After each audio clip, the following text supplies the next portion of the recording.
você acompanha a partir de agora mais uma edição do Ocupação. Hoje com 70 universitários de todo o país aqui no estúdio da TV Câmara. Sejam vocês muito bem-vindos.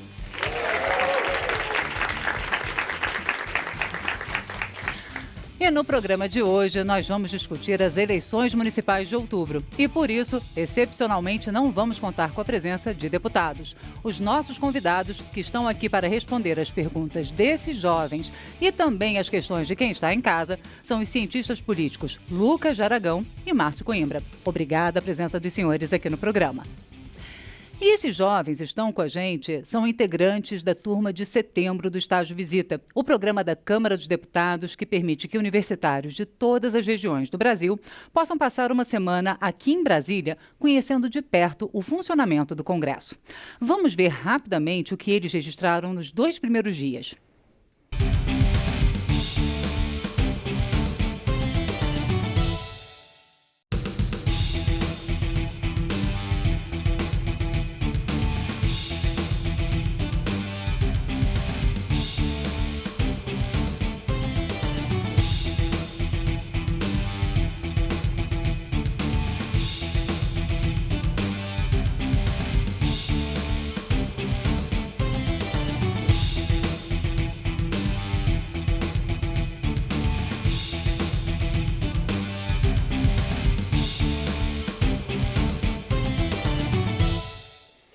Agora eu vou pedir para 2 de vocês darem opinião então, sobre o que vocês passaram até agora. Mariana, já combinei com eles antes, né? Para quem ia voluntariamente dar opinião. Mariana foi uma das candidatas.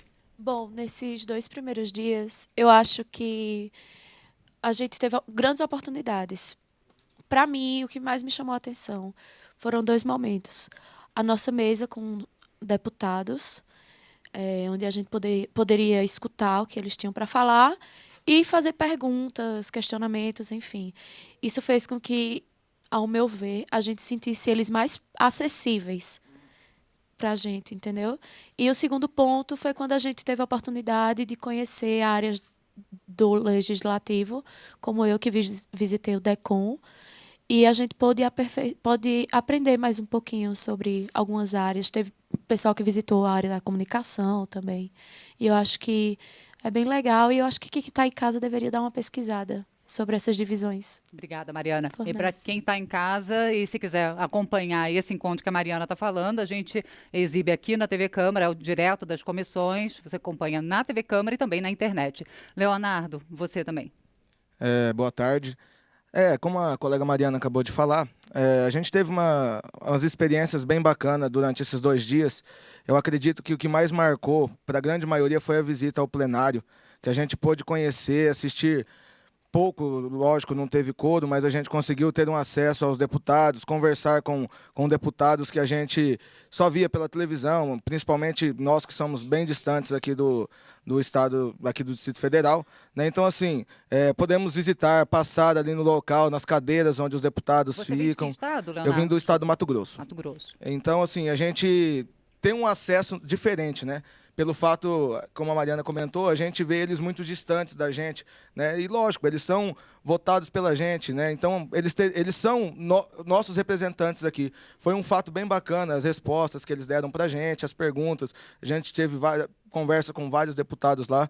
Muito interessante todo o processo. Obrigada. E Mariana, você é da Paraíba. Muito obrigada. Bom, e agora a opinião dos nossos convidados sobre esse intercâmbio, sobre esse programa. Ao todo, durante um ano, são 700 jovens que vêm pelo estágio visita e ainda há o estágio participação, que são outros 300, mais ou menos. Num período em que a gente vê, pelas pesquisas, um desencanto muito grande da sociedade com a política, principalmente dos jovens, uma falta de interesse em participar da vida política. É curioso esse interesse, né, de universitários em vir a Brasília para conhecer a Câmara, principalmente? Márcio. Eu acho que a participação política ela faz parte de um processo maior de exercício da cidadania. E eu acho que desde 2013, quando nós vimos as manifestações e nós vimos as pessoas irem para a rua e reclamarem pelos seus direitos, nós vemos um desencanto, talvez com os políticos, mas um maior nível de participação política. Então, nós vemos, como parte desse processo, muito bacana que os jovens venham ao parlamento saber como isso aqui funciona, né? Ver o plenário em sessão, como eles falaram, ter contato com os deputados, que muitas vezes eles só veem pela televisão, né, nos noticiários, e perceberem que existe realmente uma forma de se fazer política que em Brasília tem o seu próprio processo e que eles podem fazer parte desse processo. Eles entendem o processo legislativo, como são feitas as leis e como se dá todo o jogo, especialmente nos bastidores em Brasília. Eu acho perfeitamente salutar, é muito bom isso para a participação política do Brasil. Obrigada, Márcio. E Lucas, na sua opinião, essa diferença, então, como o Márcio falou, do desencanto com a política e desencanto com os políticos? Olha, a gente está vivenciando um período no mundo de absoluta descrença com a política e com o status quo. A gente percebeu isso, por exemplo, na saída do Reino Unido da União Europeia, com o crescimento de um candidato fora do establishment, como é o Donald Trump nos Estados Unidos. Aqui no Brasil, não é novidade que, por exemplo, preferência partidária é muito baixa. A última pesquisa mostrou que 71% das pessoas não têm nenhuma preferência partidária. O Congresso ainda tem uma distância com a sociedade que as pessoas percebem. Então, eu acho que são verdadeiros heróis de estarem aqui. Primeiro porque Brasília é uma cidade muito longe da realidade de todo mundo, é uma cidade distante, é uma cidade que é nova, então as pessoas não têm muitos laços para que virem para cá. Então, os jovens precisam participar da política e precisam entender Brasília, porque Brasília é uma cidade difícil de se ler. É uma cidade distante, é uma cidade com muitas paredes, é uma cidade complicada, o regimento é complicado, a Constituição é complicada, as leis são complicadas. Então, a gente precisa mais do que nunca que todo mundo participe cada vez mais do processo. E a gente já viu, exemplo atrás de exemplo, que o Congresso reage sim à opinião pública. O Congresso reage sim ao povo participando. Então, quando os jovens fazem isso, é um sinal de que a gente ainda tem uma esperança de que no futuro o Congresso esteja cada vez mais em sintonia com a opinião pública. E é isso que faz a democracia ser representativa. Quando os seus eleitos, quando o povo elege quem ele se sente em sintonia. Hoje eu acho que é seguro dizer que não existe uma grande sintonia entre Congresso e sociedade. Mas com a participação, essa sintonia volta. Obrigada, Lucas. Bom, e lembrando para você que está em casa e que está cursando o ensino superior ou então a pós-graduação, se você tiver interesse em participar de um dos nossos estágios de curta duração, seja o estágio visita ou o estágio de participação, é só entrar no portal da Câmara. Todas as informações estão lá. E agora a gente vai ao tema de hoje, eleições municipais.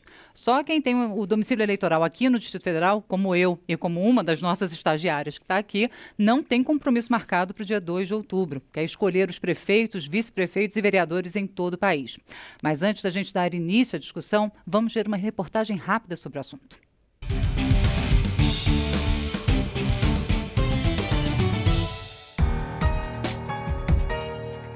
Em 2016, o Brasil vai às urnas para eleger prefeitos e vereadores em 5.568 municípios, podendo escolher entre mais de 63 mil candidatos. Com uma diferença, a campanha eleitoral desta vez não conta com doações de pessoas jurídicas, as empresas tradicionais colaboradoras em outros anos. De acordo com as novas regras aprovadas pelo Congresso Nacional e com a decisão do Supremo Tribunal Federal, as campanhas sofreram uma redução significativa em relação ao quanto pode ser arrecadado e no que pode ser feito com esse dinheiro. Isso porque, no Brasil, o alto custo para se fazer uma campanha vitoriosa, seja municipal, estadual ou federal, acabou sendo usado como justificativa em diversos casos de corrupção que ainda estão sendo investigados pelo Ministério Público e pelo Judiciário. O famoso Caixa 2, as doações não declaradas para despesas não contabilizadas, seria, em muitos casos, abastecido com recursos desviados por empresas com contratos com a administração pública. Tempo menor para a campanha, proibição de envelopamento de carros, de contratação de cabos eleitorais, uso de cavaletes, várias medidas para restringir o abuso do poder econômico podem transferir as campanhas para as redes sociais. Ou será que, ainda assim, a compra de votos, o uso de caixa 2 e doações não declaradas encontrarão um meio de driblar a legislação eleitoral?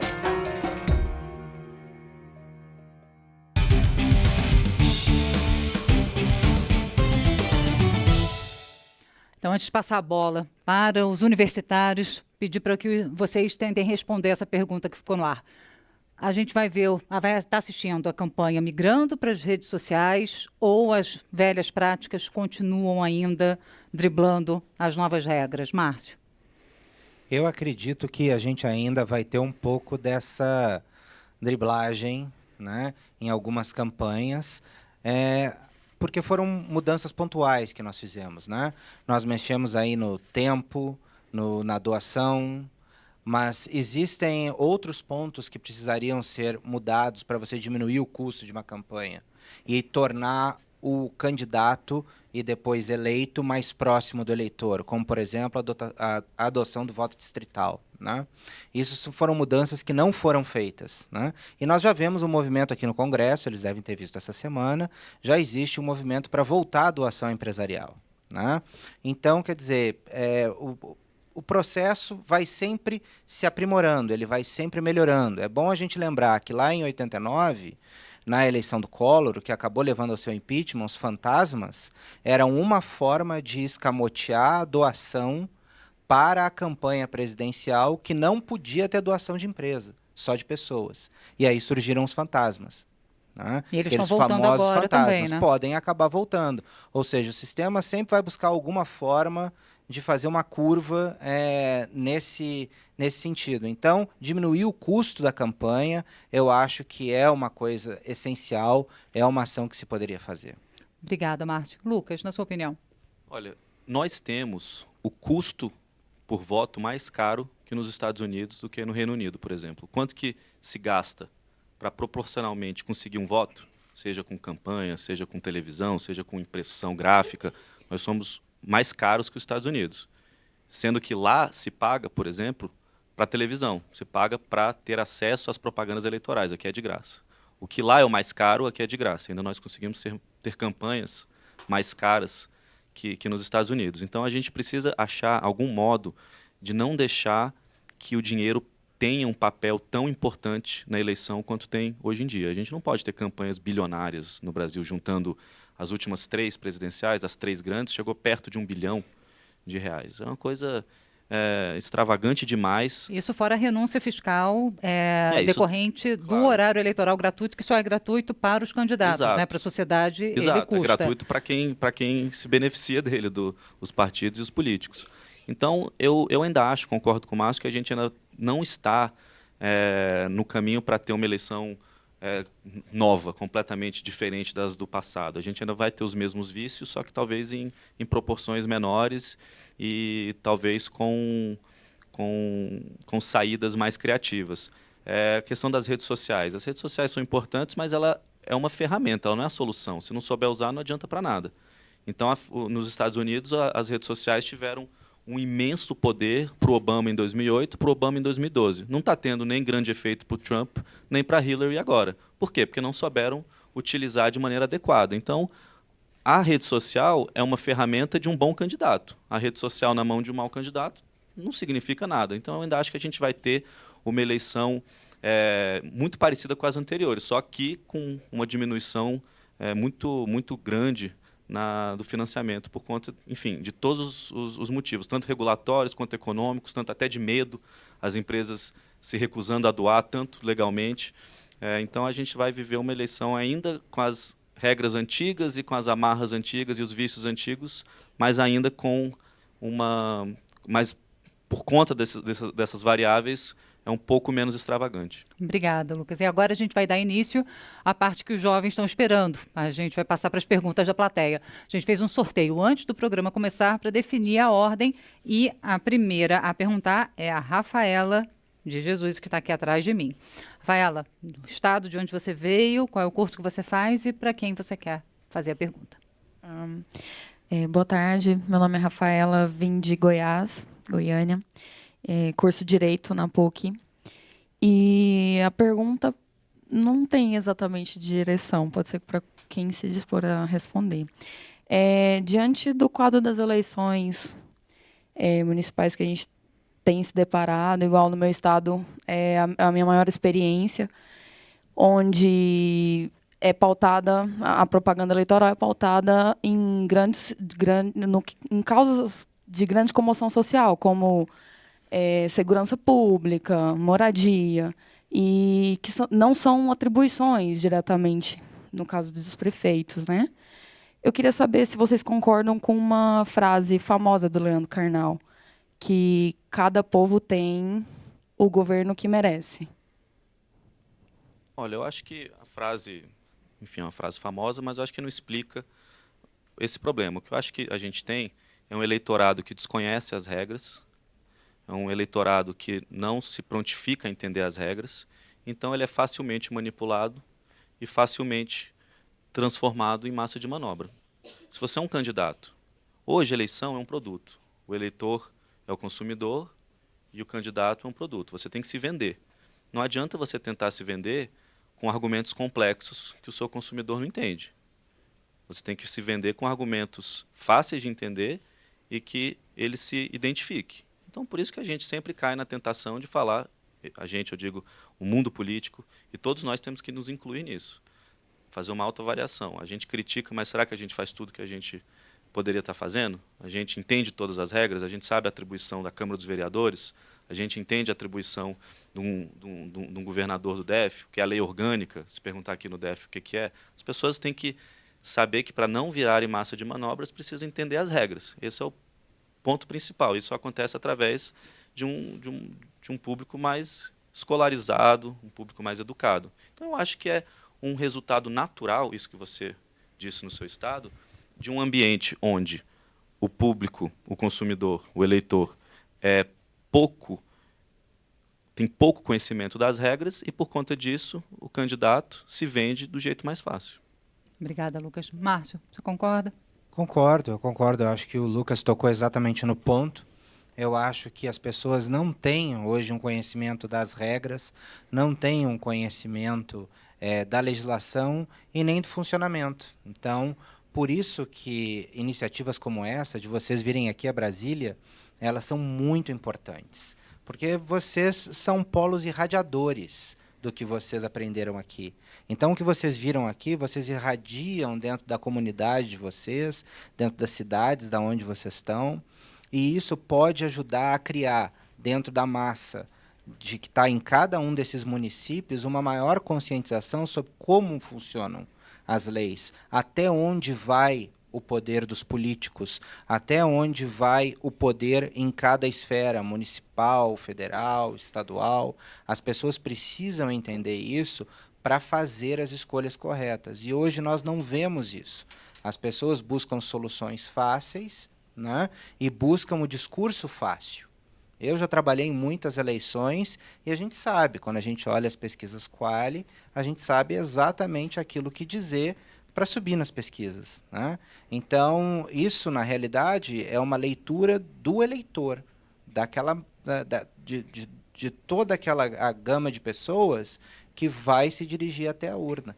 Então, portanto, eu acho que o trabalho de vocês aqui em levar o que vocês aprenderam é um grande passo para essa conscientização. Márcia, só para quem não é da área, a pesquisa qualitativa é aquela em que você consegue identificar quais são os principais assuntos que preocupam os eleitores, em que você não mede apenas a intenção de voto, não é nós isso? colocamos representantes da sociedade que a gente quer ver, os grupos focais, e nós apresentamos, né, situações, frases, vídeos, e nós vemos a reação do eleitorado àquilo.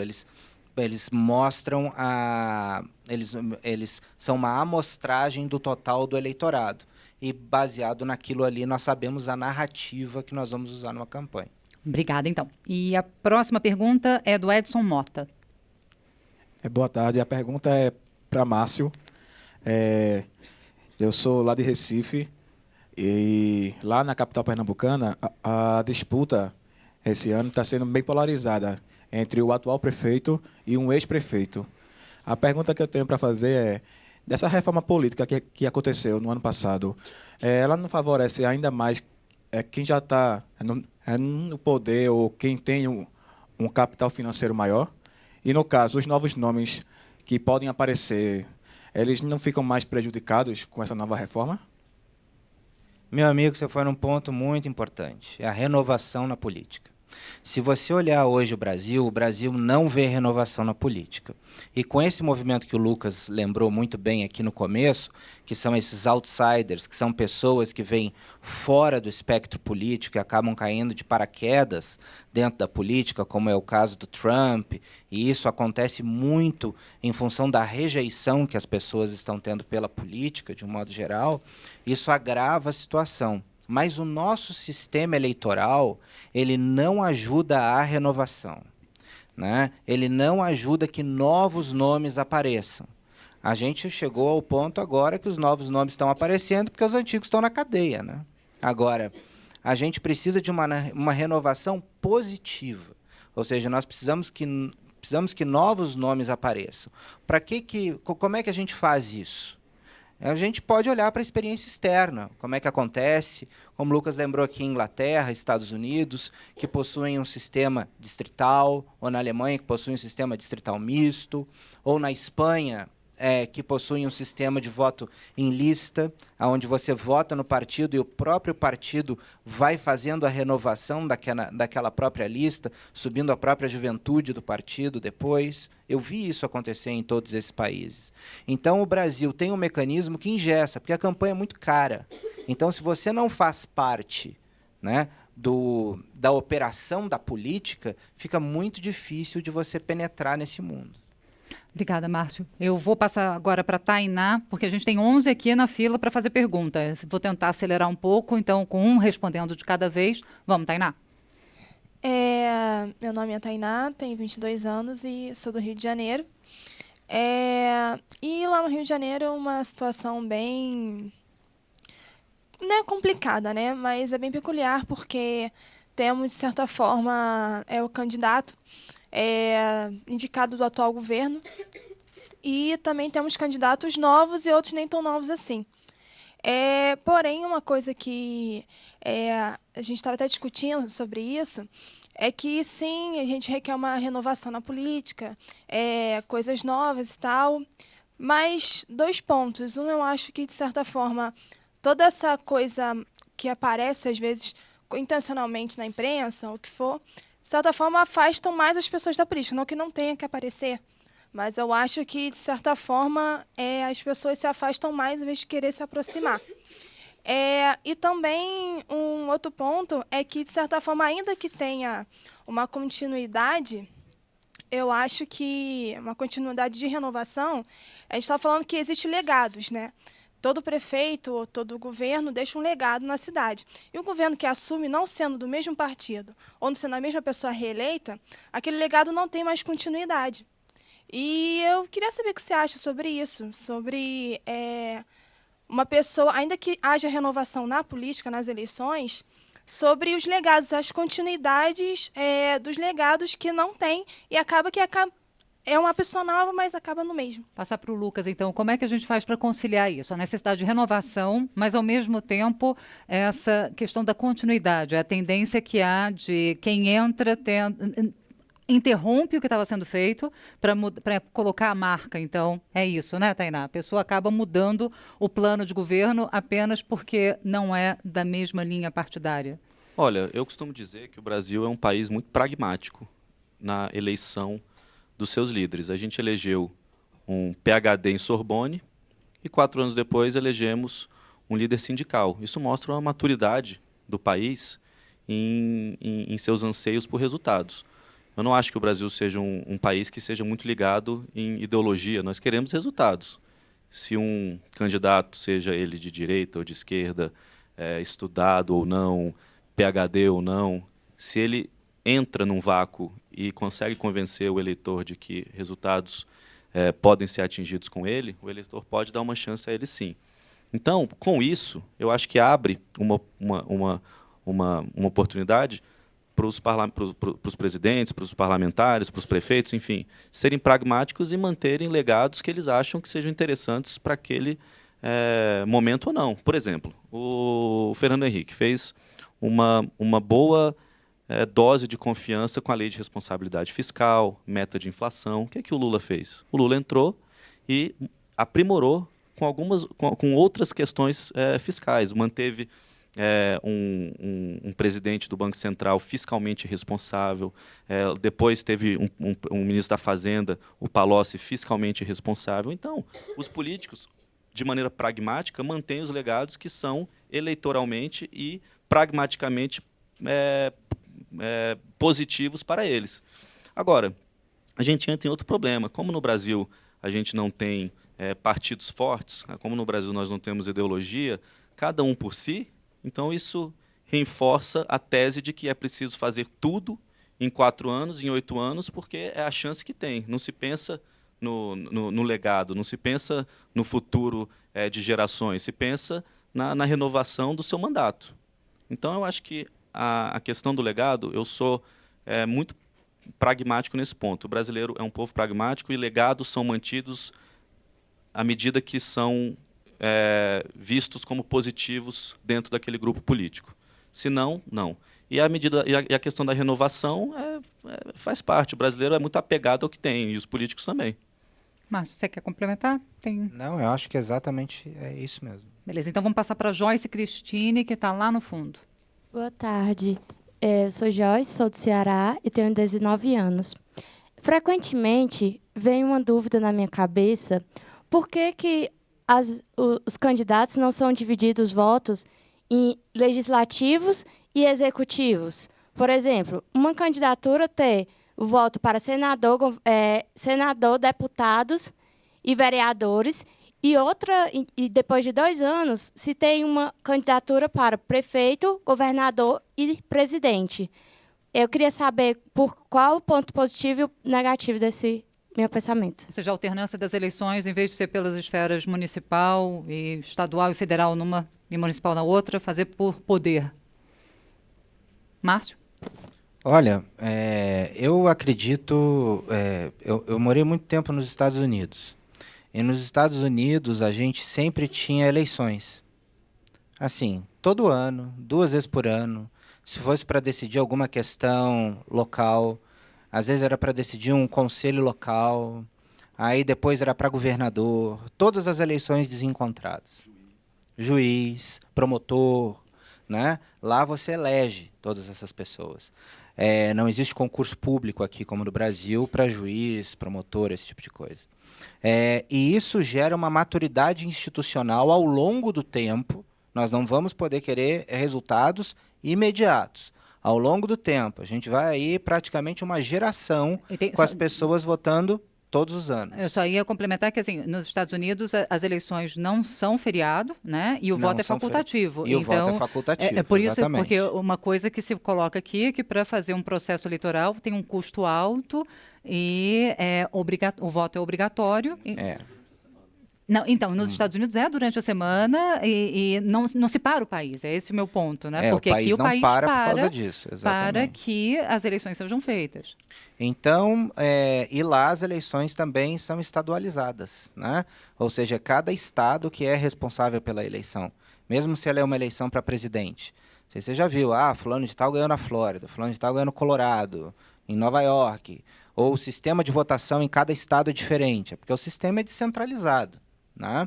Então, lá, por exemplo, nos lugares onde eu morei, a gente tinha eleição sempre.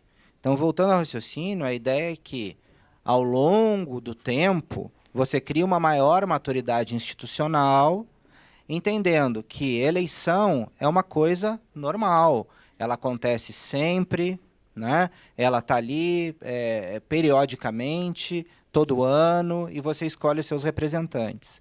Eu não gosto da ideia, mas eu pessoalmente não gosto da ideia de eleições gerais, que já se imaginou aqui para o Brasil, que se você vote de presidente para vereador de uma vez só. Até porque o nosso sistema de presidencialismo de coalizão tem distorções, como a gente já viu, que resultaram em 2 impeachments. Ou seja, é muito complicado você criar uma estrutura engessada que fique lá durante 4 anos. Aí descobre um problema e você tem que conviver com aquele problema há mais 4 anos. Então, eu acho bacana você ter eleições periódicas em menor tempo. Eu gostaria que tivesse para senador de um ano, para deputado no outro, para governador no outro. Muita gente acha que isso tornaria o sistema mais bagunçado, mas eu acho que facilitaria a participação da população no debate. E ela poderia ir fazendo ajustes ao longo do tempo. Obrigada, Márcio. Eu queria a opinião do Lucas. Se vocês permitirem, eu vou pedir para o Lucas comentar também. Pode? E aí depois a gente segue para a próxima. Lucas. Eu concordo com o Márcio, acho que a colocação dele foi perfeita e também acho que não existem soluções mágicas que vão consertar o nosso sistema político, que está doente na questão de representação, na questão de sintonia entre eleitos e eleitorado.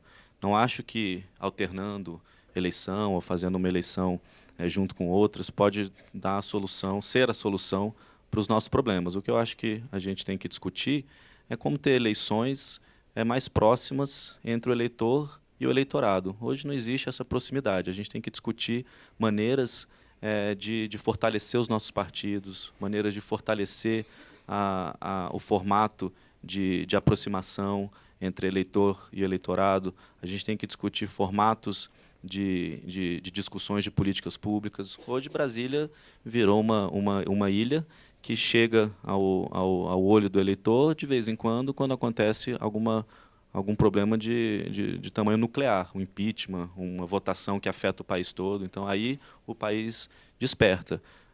O país tem que estar desperto, tem que estar acordado o tempo inteiro. Então, eu concordo com o Márcio que isso acontece à medida que o país se acostuma com os efeitos e as consequências que as eleições têm no seu dia a dia.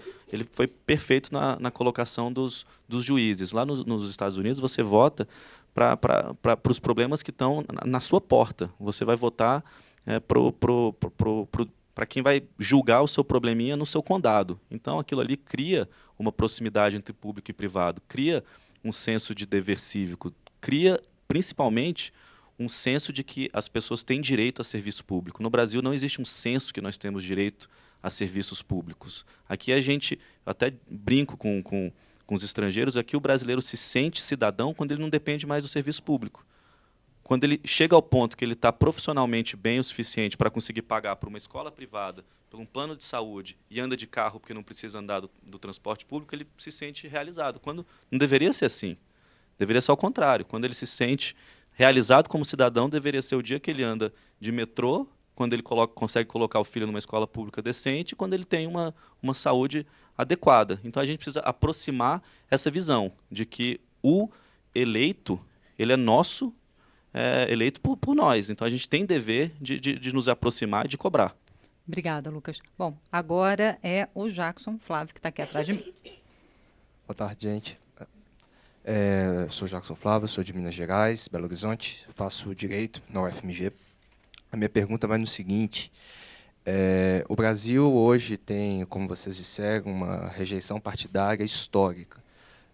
Não é de hoje que a sociedade brasileira não se sente representada pelos partidos. Pessoas não têm identificação partidária de forma sólida, como ocorre nos Estados Unidos e alguns países europeus. E também, nesse viés, houve reformas vindas do Parlamento e por decisões da Suprema Corte brasileira acerca do financiamento privado de campanha e das regras eleitorais. A minha pergunta é a seguinte: nessa conjuntura de cenário eleitoral, quais seriam as estratégias dos futuros políticos que vão chegar nos cargos municipais esse ano e também para os políticos que chegarão para governador, deputado federal, estadual e presidente em 2018? Só uma questão, estratégia para vencer a eleição? Sim, para vencer as eleições. Olha, eu acho que a campanha está quebrada, as pessoas não têm dinheiro, as empresas não querem doar, nem podem doar para campanhas, podem doar para diretórios, não podem doar para campanha específica. A estratégia tem que ser a estratégia que o convencimento ensinou há 2000 anos. Ir para a rua, bater na porta e convencer as pessoas. Não tem muito o que fazer. Porque é o seguinte, há décadas que o partido não precisa mais do eleitor. Ele tem um fundo partidário, ele tem as empresas para doar, ele tem um recall, ele tem centenas de prefeitos, e aí a cada 4 anos ele faz um jingle legal, uma propaganda legal e consegue ali se manter. À medida que isso for minguando, principalmente o dinheiro, vai obrigar os partidos a irem à rua. bater na porta, pedir dinheiro, pedir voto. E é assim que constrói a ligação, o elo novamente. Você concorda, Márcio? Concordo, eu acho que a estratégia ela vai aparecer agora, ela tem que aparecer com maior criatividade desses candidatos, né? E ele precisa de maior engajamento. Então, vai procurar outros caminhos. Mas nós temos um sistema completamente viciado, como o Lucas lembrou. Exatamente. Vai lá, recebe fundo partidário, tem o recall, faz um jinglezinho bacana e se elege, né? Nós não vemos mudanças substanciais na política brasileira nas últimas eleições, né? Nós sentimos que a população clama por mudança. Eu acho que desde 2013 clama por mudança. Quem olha as pesquisas Qualy de novo de 2014 na eleição presidencial via que se buscava por mudança, né? Inclusive a candidata vencedora falava que ela era a candidata da mudança, mas ela era a continuidade do governo anterior, né? Então, quer dizer, isso tudo é identificado pelos partidos e é trabalhado. E essa eleição municipal vai ser a grande forma de se a grande ideia deles, o desafio, vai ser uma nova forma de convencer o eleitorado, de fazer política. Mas eu não tenho encontrado nenhuma solução inovadora ainda nessa campanha municipal. A mais inovadora foi um candidato que usou a música do Frozen. Essa foi ótima. Essa foi a que eu mais gostei até o momento. Bom, e a gente vai fazer um rápido intervalo e continua em instantes com a ocupação sobre eleições municipais. Sai daí não, a gente volta já já.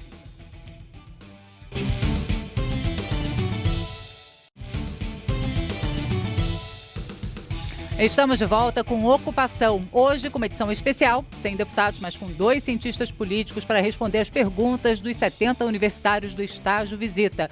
Nós estamos com Lucas de Aragão, um cientista político e consultor da Arco Advice, e Márcio Coimbra, mestre em ação política e coordenador do mestrado do MBA e do IBMEC. Acertei? Certo. Às vezes quando a gente se atrapalha aqui nos papéis, né? Então, e agora o próximo... atrapalha mesmo, gente. Desculpa aí, viu? Olha, o próximo a perguntar é o Maurício. Cadê o Maurício? Tá aqui. Boa tarde, meu nome é Maurício. Sou aluno de Relações Internacionais da Universidade Federal do Rio de Janeiro. E eu gostaria de perguntar sobre as questões ideológicas. Elas se refletem ainda nas eleições municipais? Tanto as questões de esquerda quanto de direita, as conservadoras ou liberais, elas vão se refletir nessas eleições municipais? Essa é a minha pergunta. Obrigada, Maurício. Eu queria acrescentar, juntando aquilo que a segunda pergunta da Tainá tinha falado. Foi a Tainá? Não. Eu me atrapalhei de novo. Juntando a questão ideológica, aquela questão dos temas nacionais. Ou seja, se a campanha municipal está sendo dominada pela questão ideológica e questão nacional e deixando de lado os problemas municipais, da esfera municipal mesmo. Lucas. Eu sempre tive dificuldade em acreditar que nós somos pautados, pelo menos no Brasil, em questão de voto, pela ideologia. Claro que existem momentos ali, por exemplo, o Lula em 2006, quando ele bateu muito na tecla no segundo turno da privatização da Petrobras em relação ao Alckmin. No debate do segundo turno, ele falou que o Alckmin ia privatizar a Petrobras. Mas eu acho que aquilo ali era muito mais uma questão de orgulho nacional do que propriamente de protecionismo a uma empresa nossa e de tentando não abrir a interesses estrangeiros. Enfim, o que eu acho é que o Brasil tem uma questão que quando um partido não, um grupo político, um candidato não consegue atender às necessidades de um eleitorado, o grupo antagônico vem e ocupa aquele espaço, como o PSDB fez, depois como o PT voltou a fazer, depois agora com a saída do governo do PT através do impeachment. Então, as questões ideológicas, eu acho que elas são frágeis porque a ideologia dos partidos é frágil e porque a conexão do eleitor com os partidos são fracas. Como eu disse, 71% não tem nenhuma, não é nem filiação, 71% não tem nenhuma partido de preferência. Então, isso tira um pouco do peso da ideologia no debate. Então, os debates são muito mais agrupados por temas, soluções e críticas, campanha negativa, porque Muitos, por exemplo, em São Paulo a gente está vendo muito disso, de um candidato que já vem para uma segunda eleição, segunda vez como favorito, e vai desidratando ao longo da campanha porque toma muitas pancadas seguidas dos outros candidatos. Não acho que seja uma questão de ideologia, eu acho que é questão de grandes temas e também de campanhas negativas. Márcio, quer comentar? Quero. Eu acredito é o seguinte, Maurício. A gente tem uma... O brasileiro, como o Lucas falou, é muito pragmático, né? Então, ele se atenta mais às soluções do que à ideologia. E também, aí fica uma dica de um cientista político para vocês, se aprofundem mais nisso. A coisa não é só direita e esquerda. A gente tem uma direita conservadora, uma direita liberal, uma esquerda conservadora, uma esquerda liberal. E o Brasil é um país extremamente conservador. Tá? Não é conservadorismo aquilo que vocês estão imaginando agora. Busquem nos livros para saber o que é conservadorismo. Russell Kirk, são todos os teóricos de conservadorismo. Eles explicam exatamente, conservadorismo é mudança gradual, é um apego mais aos valores culturais. Ou seja, o Brasil tem uma característica em todas as eleições que a gente vai ver, muito conservadora, né?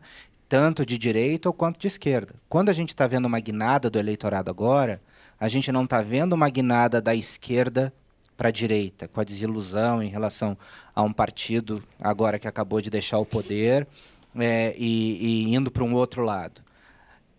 Há um movimento de uma esquerda conservadora para uma direita conservadora. É isso que a gente tem visto acontecer no eleitorado. Então, se vocês verem candidatos com soluções liberais, sejam de esquerda ou de direita, podem ter certeza que eles vão acabar apanhando nas eleições, porque o brasileiro não tende a gostar disso. Obrigada, Márcio. Alice. Boa tarde, meu nome é Alice, sou do Rio Grande do Sul, estudo na Faculdade de Direito de Santa Maria. Então, a proibição das doações das empresas nas campanhas tem como objetivo coibir a corrupção. Mas essa proibição não vai provocar o caixa 2, ou seja, as doações ilegais dessas mesmas empresas? Obrigada, Alice. Rapidamente. Olha, pode ser que sim, mas é outro problema que a gente tem que resolver. A gente não pode deixar de resolver um problema porque ele potencialmente produz outro. O ministro da Transparência, o Torquato Jardim, deu uma entrevista ao Correio Brasiliense no final de semana, que eu até sugiro que todos leiam porque é muito boa, e ele fala que a questão da proibição pode criar alguns problemas que as pessoas não estão percebendo, como, por exemplo, o uso do dinheiro ilegal nas campanhas, do tráfico de drogas, da venda de armas, enfim. Mas esses são problemas que cabe ao Estado coibir, investigar e punir. Agora, existe sim uma distorção do uso do dinheiro no país. Por exemplo, nos Estados Unidos se proibiu a doação de empresas para campanhas. Ótimo. Só que aí criou um problema que talvez hoje seja maior do que o problema inicial, que são aqueles PACs, ou super PACs, que são grupos independentes organizados ao redor de um candidato que podem pegar dinheiro à vontade de qualquer empresa, comprar propaganda eleitoral, comprar propaganda no rádio. Então, criou um problema que hoje os próprios cientistas políticos americanos veem como tão sério ou pior do que o problema original. Agora, não se pode deixar de fazer uma coisa com medo do que ele pode criar. Cabe ao país, às autoridades, a gente, a trabalhar e fiscalizar para que as coisas caminhem da melhor maneira possível. Um outro exemplo, a Operação Mãos Limpas na Itália, muitos falam que dali criou-se o Berlusconi, mas o Berlusconi foi um dos caminhos, poderia ter saído outro, alguém melhor, poderia ter saído o salvador da pátria italiana. Então, a gente não pode deixar de fazer o certo com medo do que a gente vai ter depois. E acontece que é fato, as empresas estavam poderosas demais. A gente não pode ter uma campanha onde empresas doam, e tem aquele teto, 10% do lucro, faturamento. Aquilo ali não existe, porque aquilo ali tem empresas que faturam bilhões e bilhões e podem despejar milhões e milhões em campanhas e deixa completamente desproporcional a representatividade. Então, é um risco, mas a gente tem que primeiro cuidar de um problema, depois a gente cuida de outro. Obrigada, Lucas. Márcio? O Brasil tende sempre, como outros países, a criar soluções pontuais para o problema que aconteceu ali atrás. Então, como eu falei, o que a gente fez lá em 92? Ah, tinha uns fantasmas? Qual era o problema? Falta de doação de empresa para a campanha. Então, vamos abrir para doação empresarial. Bom, agora deu problema na Petrobras, porque as empresas faziam contratos com a Petrobras e recebiam recursos, e esses recursos eram colocados dentro das campanhas. E esse era um sistema que se retroalimentava. Qual é a solução agora? Agora é acabar com a doação empresarial. Eu acho que, acima de tudo, nós precisamos criar campanhas mais baratas. Eu acho que isso é essencial. Né? Antigamente se falava muito em financiamento público de campanha. Gente, financiamento público de campanha já existe. Existe fundo partidário, existe horário eleitoral gratuito para os partidos, como você bem lembrou. Ou seja, se você proíbe qualquer outro tipo de doação, já existe um financiamento público de campanha. Já existe um financiamento público. É só fechar o gargalo do privado. Agora, o que nós precisamos, que eu estou falando, é criar campanhas mais baratas.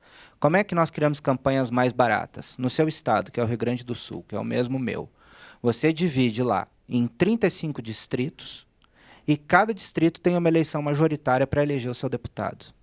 E um deputado, por exemplo, de Santa Maria não precisa fazer campanha em Rio Grande, nem em Caxias, nem em Uruguaiana. Ele vai fazer só na sua região de Santa Maria. E você vai poder cobrá-lo exatamente da prestação que ele está dando ao seu eleitorado aqui em Brasília. Você cobra direto dele. E ainda que o eleito não tenha sido votado por ela, ele vai ser representante dela. Do distrito. Do distrito dela, e poderá ser cobrado ao longo do mandato, não é isso? Exatamente. Isso torna a eleição muito mais barata, porque o candidato tem que se eleger só na região de Santa Maria. Ele não precisa de votos no estado do Rio Grande do Sul inteiro. Agora a gente está chegando ao final do nosso tempo e ainda tem 3 que querem fazer pergunta. Júlia, você é a próxima.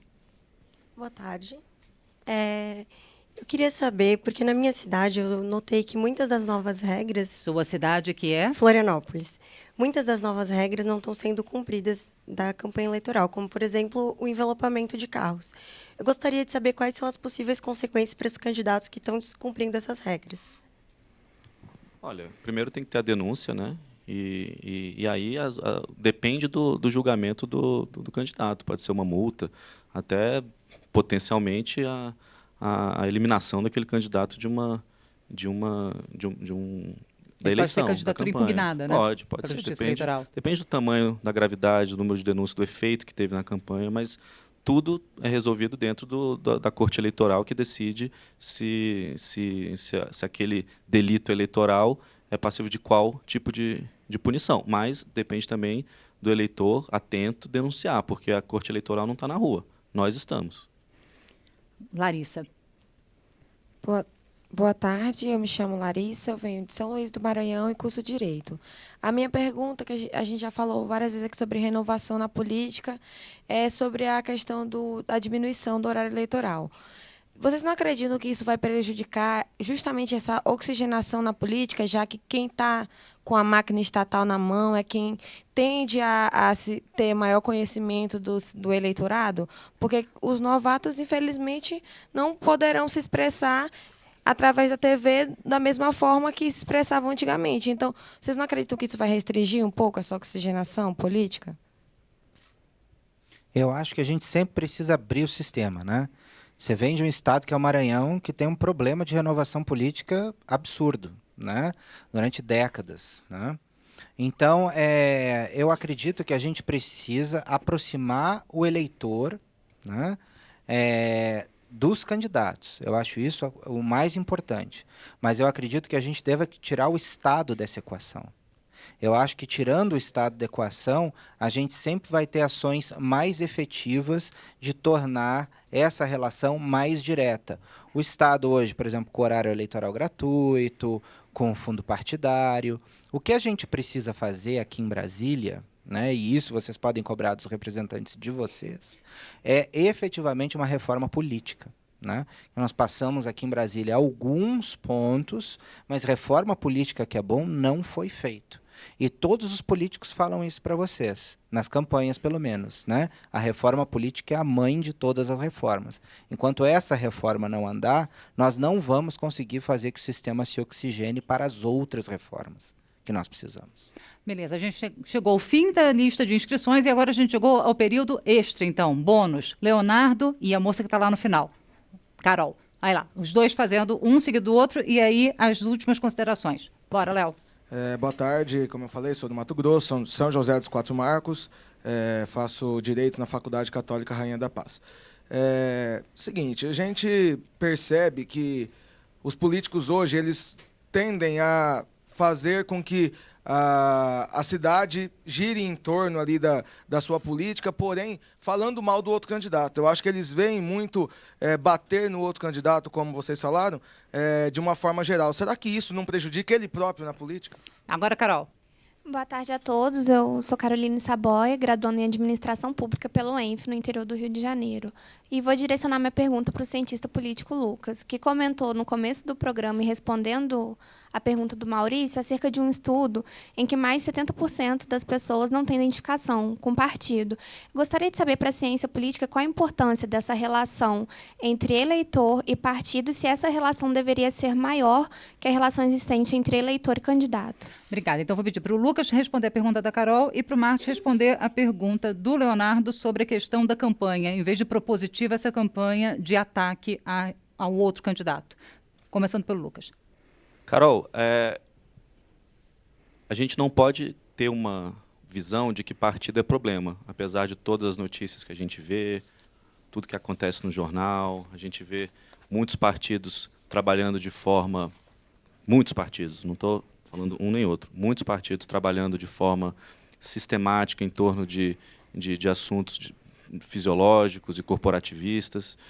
Então, eu acho que a gente tem que fortalecer, sim, a ligação do partido com o eleitor, porque senão a gente fica preso no sebastianismo. O sebastianismo é aquela visão do individual.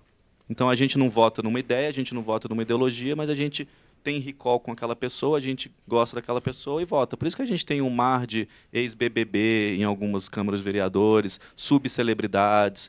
Então, o que a gente tem é que fortalecer ideologia e fortalecer partidos, porque através de partidos fortes, a gente consegue ter ideias e legados. Então, a gente tem um legado de uma ideia, caso exista uma insatisfação com aquela ideia, parte para outra, e isso só acontece com partidos fortes. Não vai acontecer com candidatos isolados, individuais, que trabalham em prol dele. Partidos, com todos os seus problemas, eles trabalham em torno do partido. Então, eles querem o melhor, não só para aquela eleição, mas eles querem o melhor para o futuro. Eu vou até usar um exemplo muito interessante, que um ex-professor meu, no mestrado nos Estados Unidos, ele disse que um conhecido dele, que trabalha no Partido Republicano, falou, olha, muitos hoje preferem que o Trump perca do que ganhe, porque é melhor ter uma oposição de qualidade por 4 anos do que um governo ruim durante 4 anos, porque um governo ruim de 4 anos destroça a reputação do partido. Uma oposição boa de 4 anos nos dá chance de talvez vencer na frente. Então, partidos fortes reforçam legados, reforçam ideias, reforçam a ligação do eleitor com ideias, o que é o mais importante, e não do eleitor com pessoas. A gente tem que sair da mentalidade de que salvadores da pátria vão aparecer no Brasil. Não vão. A gente é muito ligado em líderes, muito ligado em pessoas. A gente não pode ser ligado tanto nisso. A gente tem que ser ligado em ideias, em propostas. E aí cada um faça a sua. Obrigada, Lucas. Agora, Márcio, respondendo a pergunta do Leonardo sobre as campanhas nas quais os candidatos, em vez de apresentar propostas, atacam as propostas ou a reputação dos outros candidatos. Léo, campanha negativa é muito perigosa. Tá? Ela vai até um determinado ponto e passando desse determinado ponto, ela começa a prejudicar aquele candidato que está fazendo a campanha negativa. Então, portanto, a gente sempre tem que calcular dentro de uma campanha, e todas as campanhas que eu participei a gente faz isso, a gente calcula até onde a propaganda negativa ela pode ser usada. Então, campanha, quando a gente faz, ela não sai simplesmente da nossa cabeça e a gente faz o que a gente tem vontade, né? Tem um manual, tem estratégias, tem pontos que a gente já conhece, de experiência, e um principal deles é esse. Ninguém consegue se eleger com base em uma campanha negativa. Tá? A base não pode ser essa, ele precisa apresentar alguma coisa a mais. Beleza? É isso? Bom, gente, chegamos ao fim do nosso tempo e dessa vez eu não preciso pedir desculpa porque todos os que se inscreveram conseguiram fazer perguntas, a gente conseguiu fazer pergunta extra. Eu agradeço muitíssimo à segunda secretaria, ao pessoal do Centro de Formação da Câmara, responsáveis pelo estágio de visita. Agradeço mais uma vez aos nossos convidados e a todos vocês que participaram dessa edição do Ocupação. Lembrando também de agradecer a você que nos acompanhou até agora. Até a próxima. E agora eu peço todo mundo para vir aqui para a gente fazer a foto de encerramento e também gravar a chamada.